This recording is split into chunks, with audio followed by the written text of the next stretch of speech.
I'm Emma, and with me is my co-host, Alex. How are you doing today, Alex? I'm doing great, Emma. Thanks for asking. I'm excited about today's topic. How about you? I'm wonderful, thank you. And yes, I'm really looking forward to our discussion today. For our listeners, we'll be talking all about family, a topic that's close to everyone's heart and a great way to practice English. Absolutely.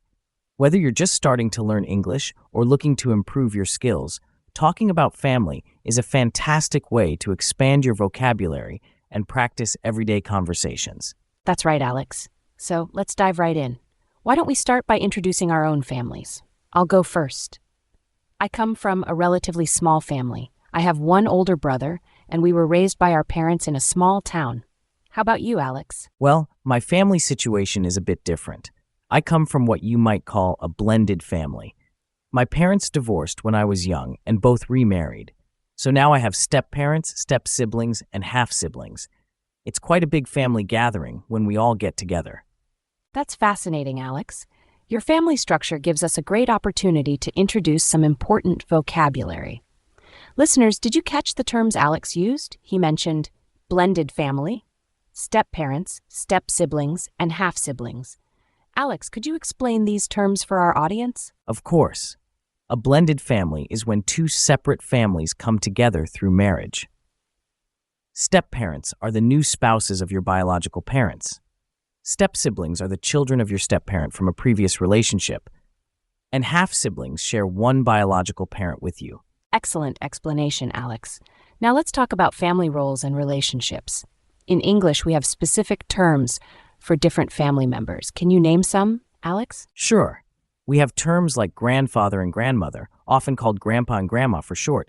Then there's aunt and uncle, cousin, niece, and nephew.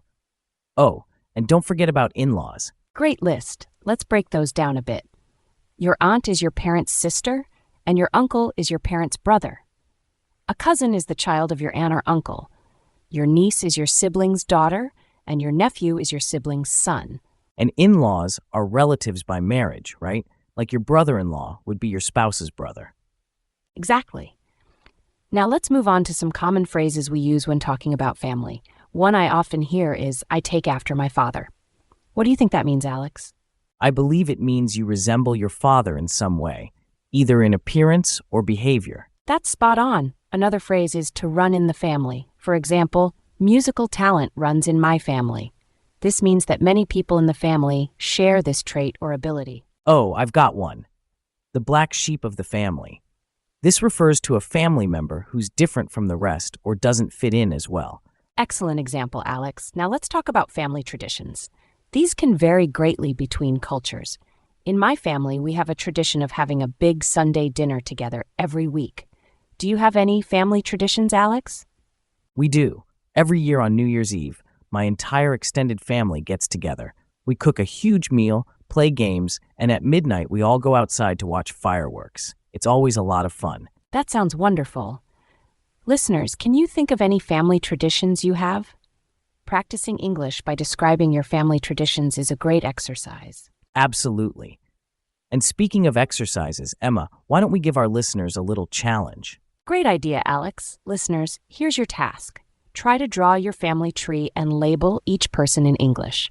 Include as many family members as you can and use the vocabulary we've discussed today. That's a fantastic exercise, Emma. It helps with both vocabulary and writing skills. Indeed it does.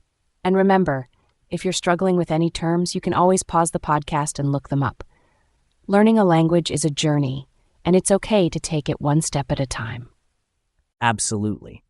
Now, as we're nearing the end of our episode, let's recap some of the key vocabulary we've covered today. Great idea, Alex.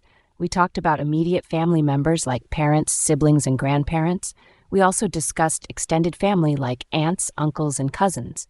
And we covered terms for blended families like step-parents, step-siblings, and half-siblings. Don't forget the phrases we mentioned like taking after someone, things that run in the family, and the black sheep of the family. Right. And we touched on the importance of family traditions and how they can vary between cultures. Excellent summary, Alex. Now for our listeners, here's a final tip. Practice makes perfect. Try to use these family-related terms in your everyday English conversations. The more you use them, the more natural they'll become. That's great advice, Emma. And remember, everyone's family is unique, so don't worry if your family doesn't fit into all these traditional categories. The most important thing is being able to describe your own family situation comfortably in English. Absolutely right, Alex. Well, that brings us to the end of today's episode of Family Matters, Mastering English Through Personal Stories. We hope you've enjoyed our discussion and learned some useful vocabulary about family. Thanks for listening, everyone. Don't forget to try the family tree exercise we mentioned. And if you have any questions or topics you'd like us to cover in future episodes, please let us know in the comments section of our YouTube channel. Yes, we always love hearing from our listeners. Until next time, keep practicing your English and remember, every family has a story to tell. Goodbye, everyone.